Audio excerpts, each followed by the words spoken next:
patrimônio da humanidade, maior concentração de sítios arqueológicos das Américas e um lugar único no mundo. Essa aqui é a Serra da Capivara e esse é o primeiro episódio do Origens BR.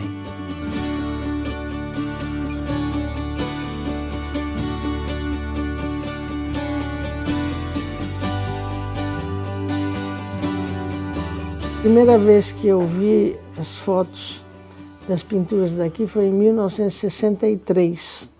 Naquela ocasião eu trabalhava na USP, no Museu do Ipiranga, e organizei uma exposição sobre as pinturas rupestres do Brasil, que só se conheciam as de Minas Gerais.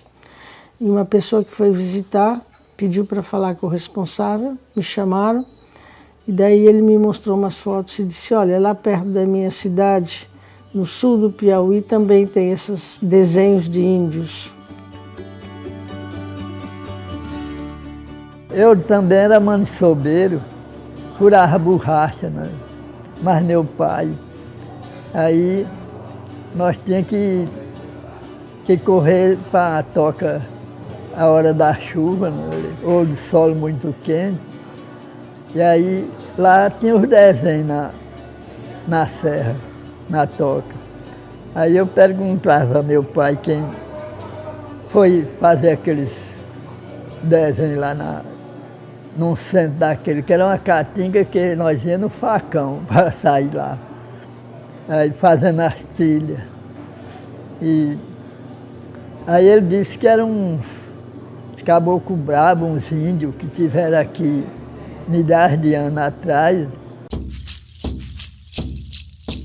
As pesquisas e a luta de Nied Guidon e de outros cientistas resultaram na criação do Parque Nacional Serra da Capivara, lá em 1979. Uma década depois, o local foi declarado Patrimônio da Humanidade pela Unesco. São mais de 1.300 sítios arqueológicos já registrados e 204 são abertos ao público. Muitos dos sítios são acessíveis até para cadeirantes. –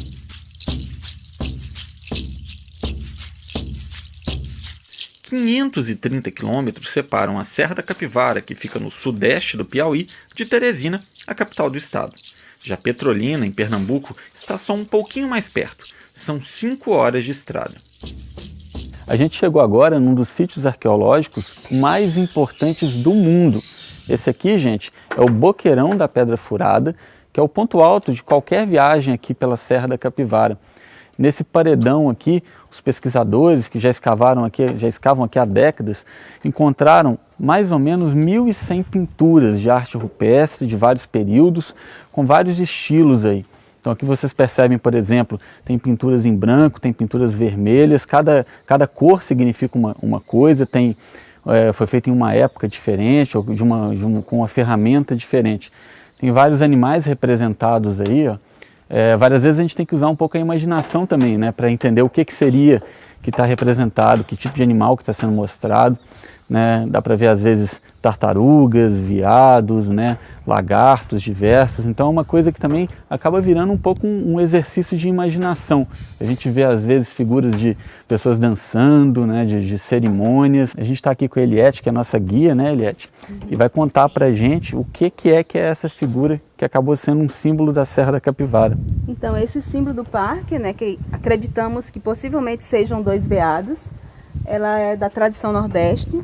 É uma tradição de arte rupestre existente aqui, que ela está sempre representando uma narratividade, que ela data de 12.000 a 6.500 anos, e na realidade ela está sendo representada 2 estilos de pintura existente nessa cena que foi escolhida como símbolo do parque. A figura de baixo ela foi feita primeiro, isso é comprovado devido a uma análise de superposição de figura, onde o traço da barriguinha do veado maior passa sobre o menor, né? E ela é o estilo Serra da Capivara, que são figuras menores com bastante movimento. A outra figura maior é o estilo Serra Talhada, que a característica dela é ser aberto o traço não fecha, né? Então a gente observa aí 2 figuras de épocas diferentes. Quando começou suas pesquisas na Serra da Capivara, a doutora Nied não imaginou que iria dar uma resposta diferente para uma das questões mais importantes da arqueologia: quando o ser humano chegou ao continente americano? As primeiras escavações feitas no Boqueirão da Pedra Furada encontraram sinais de presença humana há 26 mil anos. O problema é que a teoria aceita até então garantia que nessa época não havia seres humanos nas Américas. Que disseram que era impossível, que o homem tinha entrado na América por Bering há cerca de 15, 17 mil anos atrás. Portanto, não poderia estar aqui na América do Sul nessa época. O homem chegou à América há muito tempo atrás. E chegou à América pelo norte, através de Bering, são os de origem asiática. E aqui vieram os que vieram da África para cá. Porque a África passou por uma época de muita seca, que originou os desertos, e eles então saíam muito ao mar para procurar comida. E os ventos e as marés trazem da África aqui para o Nordeste.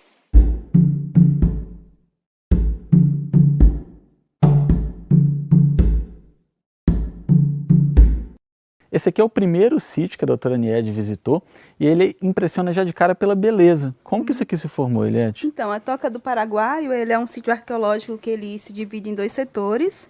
O setor 1 está nessa parte mais alta, né, que a gente observa, onde tem uma rocha sedimentar chamada conglomerado, que ela se forma no momento de sedimentação da bacia do Parnaíba, que estava no momento que estava passando um rio para transportar esse cascalho mais grosseiro para o fundo da bacia.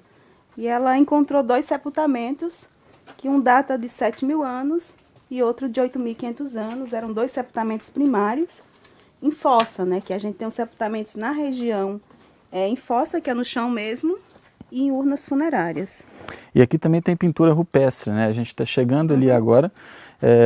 Tem uma ideia de quantas pinturas, da época delas?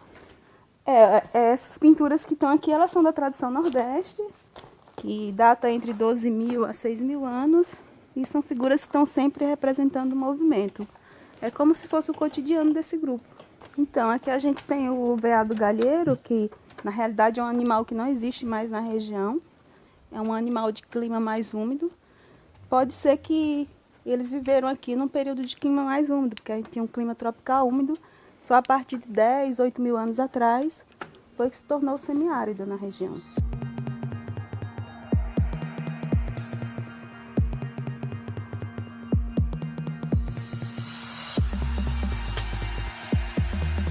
Hoje, o sertão do Piauí tem 2 museus de primeira linha.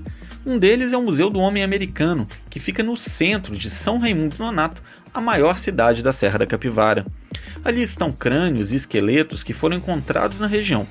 Um deles, o de Zuzu, tem cerca de 10 mil anos, um dos mais antigos do continente.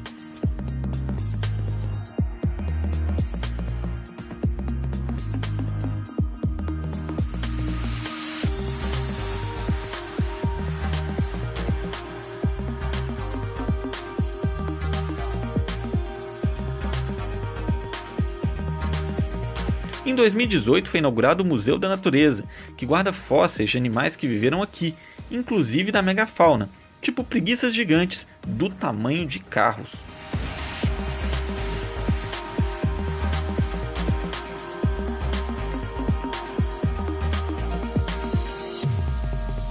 Quando nós criamos o Museu do Homem aqui, então nesse museu a gente mostrava toda a parte relativa ao homem, mas também mostrava as descobertas que tínhamos feito de fósseis e sobre todas as pesquisas feitas sobre a natureza aqui, porque trabalharam aqui também botânicos, geólogos, paleontólogos, de maneira que tudo isso foi mostrado neste museu, mas ficou muito grande. Aí então nós conseguimos com o BNDES um financiamento e conseguimos construir esse Museu da Natureza e todo o material relativo à natureza foi levado para lá.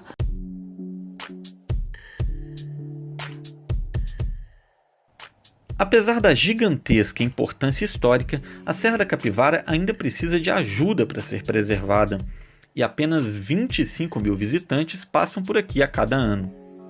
O que falta ao parque, primeiro, é que ele tenha o número de funcionários necessários para manter tudo isso, porque realmente é uma coisa imensa. A Fundação mantém um grupo para, por exemplo, proteger as pinturas. porque senão abelhas fazem ninhos em cima das pinturas, às vezes cai um pedaço da rocha e começa a escorrer água por cima, e a gente então faz todo o trabalho para evitar a destruição dessas pinturas. O que acontece é que o brasileiro, ele não respeita os indígenas. Muitas pessoas me disseram: o que a senhora fica estudando esses bichos que andavam pelados por aí, entende? Quer dizer, para eles não são homens, não são uma cultura, e é isso que a gente precisaria mudar, mas não sei como. Tem muita gente que deixa de vir aqui para a Serra da Capivara achando que é uma viagem difícil de planejar. Só que não é não, viu? A Serra da Capivara está aqui no interior do Piauí, a mais ou menos 380, 390 quilômetros de Petrolina, lá em Pernambuco, que é o grande aeroporto mais próximo. E você precisa sim ser acompanhado de um guia para fazer as visitas, mas não precisa, por exemplo, de um carro 4x4. Então é um destino que combina tudo, combina sítio arqueológico, combina isso com turismo de aventura para quem quiser, combina com turismo de base comunitária. Então não é uma viagem difícil de ser planejada. A questão é só colocar no roteiro.